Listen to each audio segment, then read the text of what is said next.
Why is silence so powerful?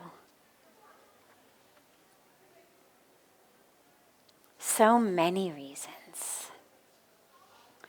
First of all, it's really important to realize that silence is not the absence of noise, any more than peace is the absence of violence, or health is the absence of illness. Yes, in order for there to be silence, you need an absence of noise. In order for there to be peace, there needs to not be conflict. In order to have health, you need to not have illness. But it's a lot bigger than that. It's a lot more than that in all of the circumstances. Silence, it's not an emptiness. If you think of it just as the absence of noise, then it would be simply an emptiness, an absence. There was a presence of noise. Now there's no longer a presence of noise. We have an absence. It is silence. It's not that. Silence is very full. It's actually, interestingly, a lot more full than noise, because it enables us to experience a fullness that is much deeper, much richer, and much more full than that which takes place simply through the sound waves in the atmosphere. You know, we hear conversation, we hear sounds, we hear noise, we hear music, we hear whatever it may be. And it makes us feel like it's full. There's a lot of stuff going on. The auditory nerves of my brain are being constantly stimulated. But when you stop stimulating them, and you actually create a spaciousness of silence, then you actually start to really hear the sounds of the self, the sounds of the universe. And it's so much more powerful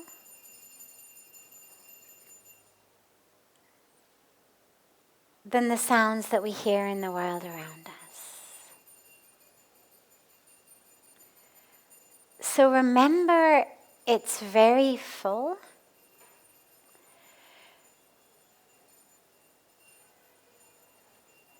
If we remember that the reason we are here, the whole purpose of our human existence, is to have what we call self-realization or God-realization, to know the self.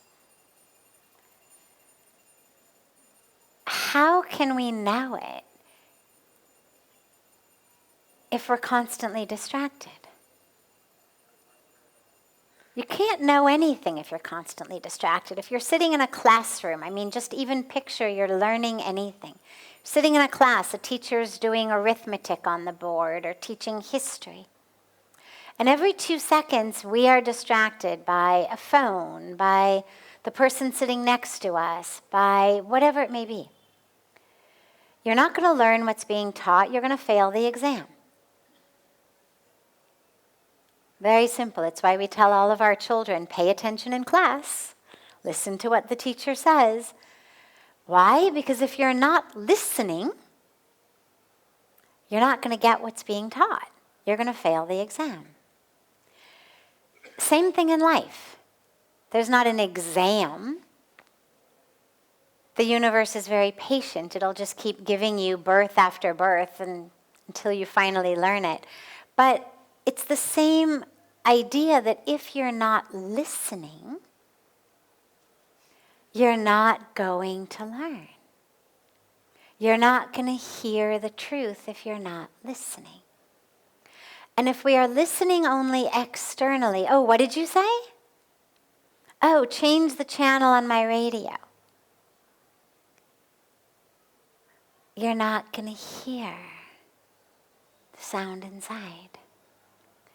Silence also does something that's really interesting. If you watch your thoughts, what you'll notice is that a lot of the thoughts we have are actually preparing and rehearsing for what we're going to tell somebody else. So I've noticed, for example, if I'm taking a walk, let's say, and I'm walking alone, and I notice something, immediately my mind will start preparing the way I'm going to tell somebody what I saw. It's rehearsing the conversation I'm going to have when I get back from my walk, or pull my phone out of my bag to call somebody and tell somebody something. But if you're in silence and your mind knows, even when I get back from my walk, I'm not going to be telling anybody this thing I saw because I'm in silence, the mind stops doing its preparation rehearsal thing. And you realize in times like that how much of the mind's energy is spent planning conversations that we're going to have. What we're going to say, what somebody else is going to say, what's the best way to say it, what's kind of a funny way to say it. We're constantly, somebody sends us a message, we're constantly planning what we're going to say in response. But if you're in silence and your mind knows you're not going to be saying anything, whether it's for hours or days, the mind stops planning because there's a sort of critical window, you could say, of time. You're not going to say to somebody, 4 days ago, remember you said this? Well, here's a very funny line in response.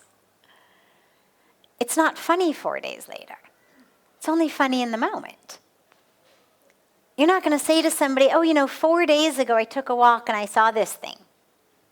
They'd be like, right, so? It's only interesting in the spur of the moment. So almost 100%, not exactly, but almost 100% of the things that you're planning to say are never going to get said if you're in silence at that time, which means the mind stops preparing itself. So not only is the mind quiet because you're not actually having conversation and listening to other people, but you're not even having the internal conversation. And so it really becomes very quiet. Another really powerful aspect of silence is it reminds us what a huge percentage, way over 50%, I would say close to 100%, but again, not fully 100%, certainly 90%, of that which we speak is utterly useless. It's just filling up space. And if you're in silence, the mind still, at least for the first few days, depending on how long you observe, but at least for the first few days, the mind will keep having an instinct of something to say because it forgets you're in silence. And you have to keep reminding it, oh, wait, I'm in silence. After a few days, it starts to remember and it stops even coming up with these thoughts. But as thoughts arise and the mind says, oh, I'm in silence, you realize, thank God, that was kind of a stupid thing I was planning to say anyway.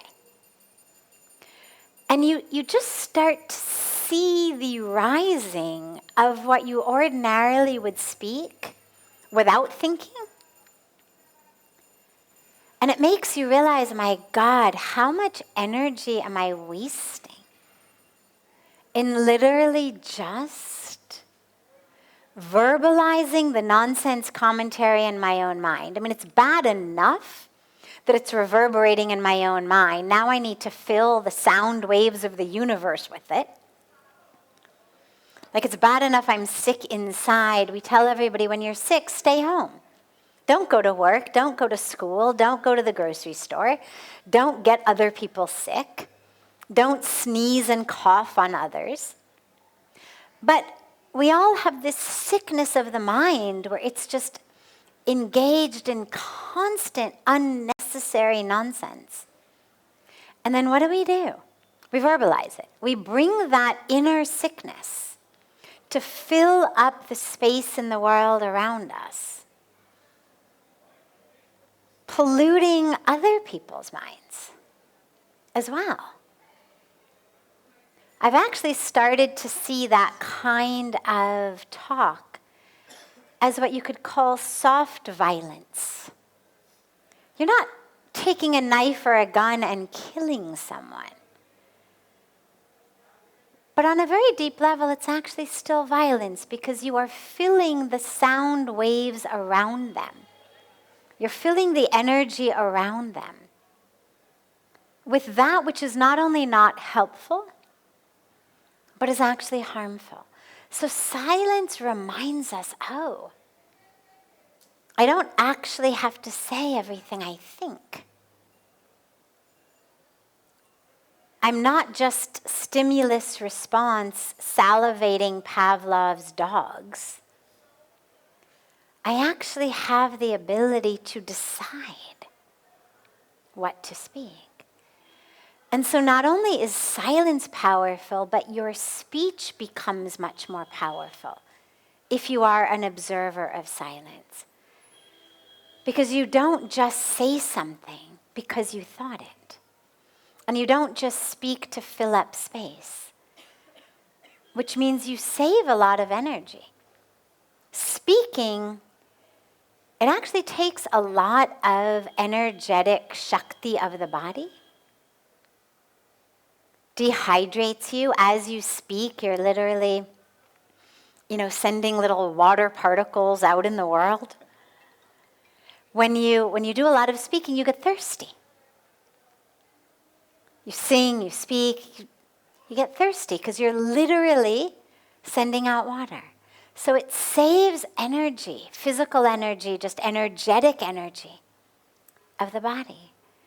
So it's a great practice. I really, really strongly recommend it. And if you can't string days together based on your logistic situation, don't worry.